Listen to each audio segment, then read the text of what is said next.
Asante. Endelea. Thank you very much. All protocols observed. Nataka kusalimia baba tena. Wakati ambayo nilimsalimia mwisho tulikuwa Nakuru.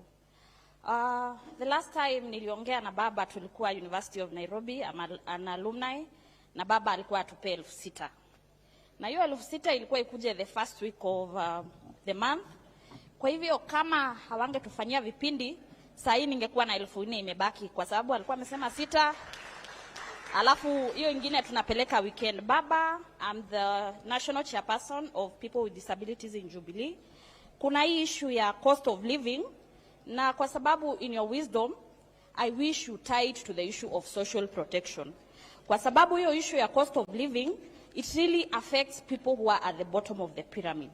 Na hiyo social protection, it delays, haikuji, inapelekwa fani, and if it can be added, we can solve this issue for once and for all, because we are as strong as our weakest link. Issue ya pili, nimeambiwa niongea moja lakini nitaongea mbili, ni hiyo issue ya IEBC.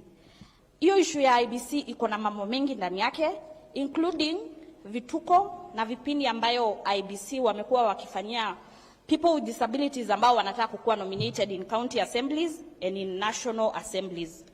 Issue 2 ndani ya IEBC ni voter apathy ya mavijana.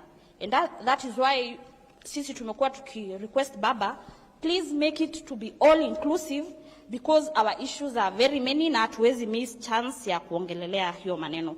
Number 3 and lastly, tungependa kuambia baba is that people have been really requesting to join the maandamano. I was there. Ni vile tu niliona tear gas ilikuwa mingi, but we really want to go to the maandamano. So make the maandamano safe and then we shall come back. Thank you very much. I appreciate it.